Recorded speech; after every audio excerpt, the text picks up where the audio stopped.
Hello, I'm Jasmine, and I'm going to talk about conflict, accountability, and negotiation. Conflict, accountability, and negotiation are fundamental aspects of human interactions.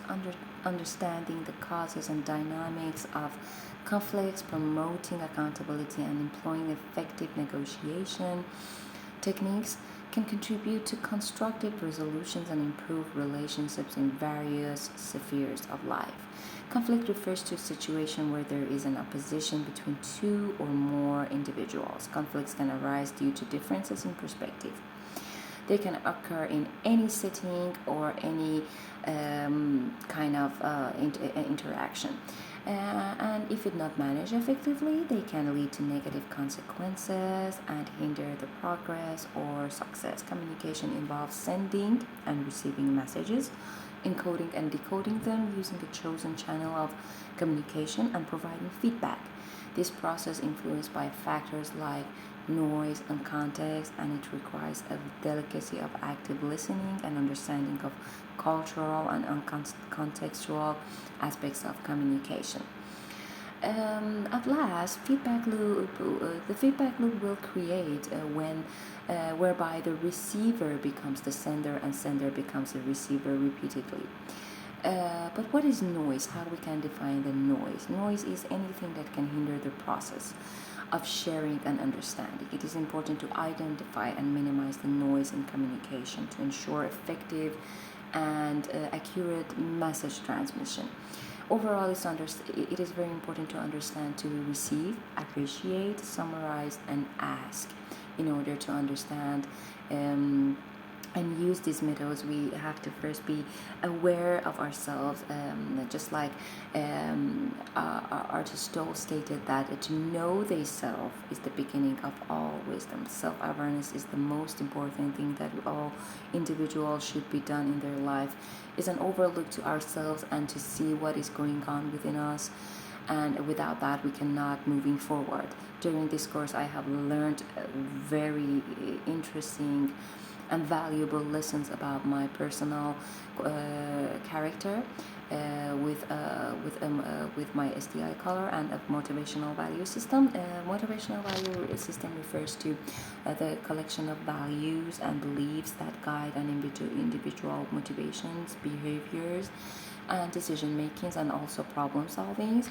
In one hand, I found my strengths. I found more about my strength, that how active listening is valuable, and I have to give it credit for it. And on the other hand, I found out about my shortcomings, such as being so loyal to others can be resemble like disadvantage or gullibleness. And the SDI assessment revealed my colors as a way that I understand to prevent myself by overdoing, and also it helped me understand that I should not assume conflicts as an unpleasant discussion, but I have to understand it as a way to understand the others thoroughly, and as William Ury says, going to the balcony. The crucial accountability refers to that. It's better to say that accountability is a form of a dynamic and informed commitment to the purpose of community. It empowers the ultimate improvement of individual accomplishment. Moreover, it halts chaos and dictatorship, and it brings democracy and harmony and safety. For example, in Iran, we have an endless argument, which is heartbreaking and devastating, and it is about dictatorship, and all of that is caused because of lack of listening and understanding and sharing. The Crucial Accountability book state a model in this book that it shows that in order to hold an accountability, you have to understand it, the three phases.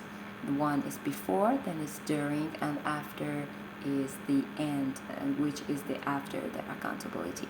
The before of the accountability, to hold the accountability, we have to say these two questions: that what conversation to hold and if you should hold it. In order to understand to what conversation to hold, we have to think CPR. We have to think through the content. We have to think through the pattern and relationship. We have to expand a list of possible issues. And in order to find a state that if you should hold an accountable, there's two factors: when it's clearly and broken promise, and when it's unclearly and iffy. And when it's unclearly and iffy, it's when it's an broken promise. It's easy to discuss because it's a broken promise. But when it's unclear and iffy, there's two forms.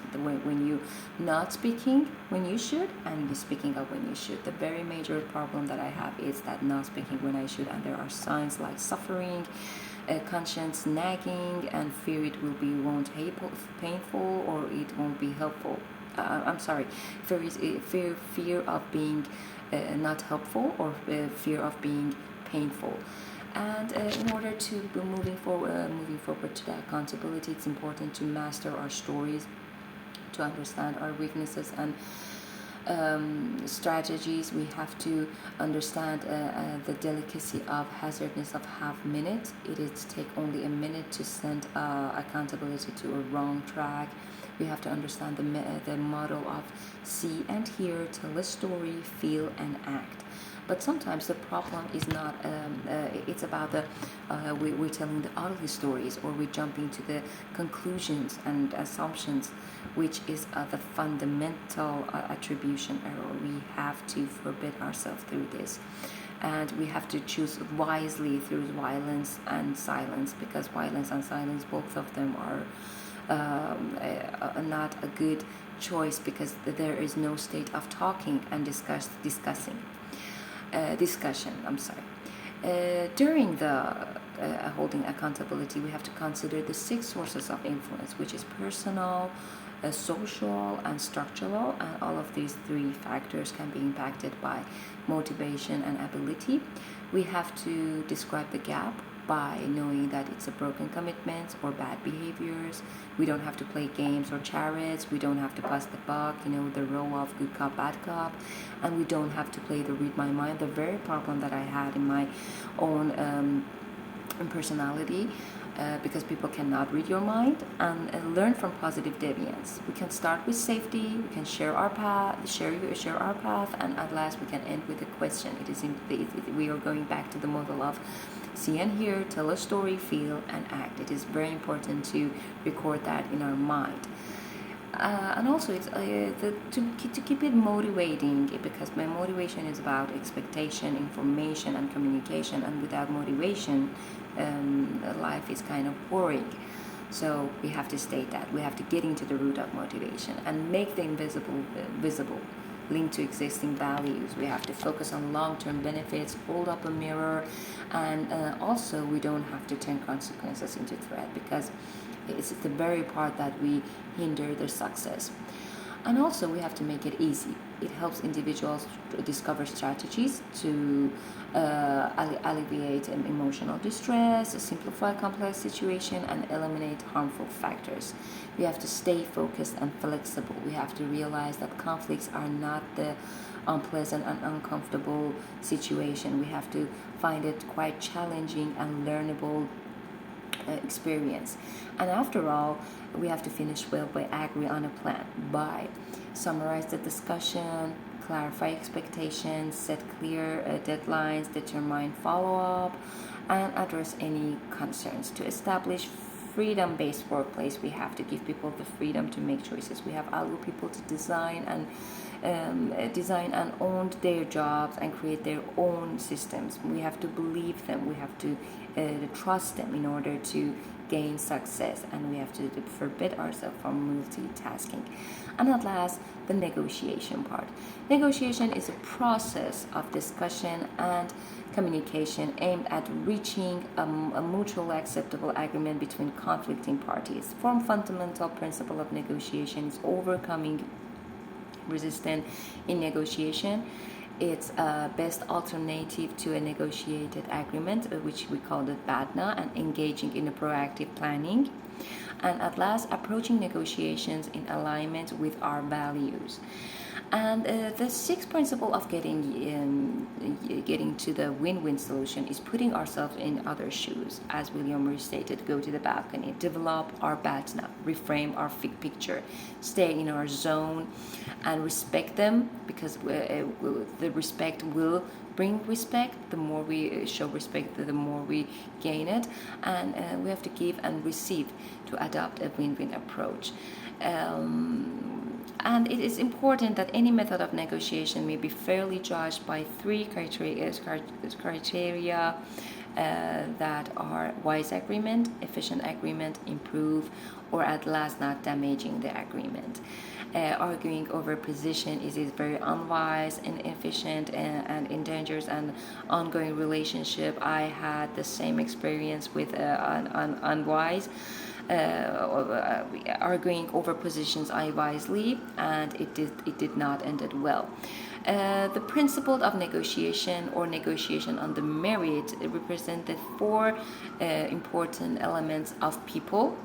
Separate the people from the problem. Number two is interest. Focus on interest, not positions. Options. Generate a variety of possibilities before deciding what to do. And at last is criteria, which are fair standards and fair procedures.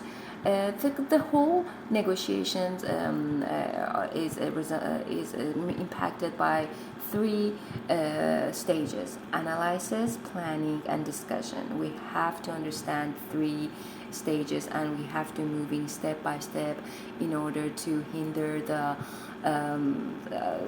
the win-lose solution. For instance, for me, I should prevent myself to deduce the intentions from my fears, or don't blame others because of my problem. And overall, by embracing these principles, individuals and groups can build positive relationships, promote fairness, and achieve mutually satisfying resolutions. Conflict can spur personal and collective growth. Accountability fosters trust and integrity, and negotiation facilitates positive outcomes for everyone involved.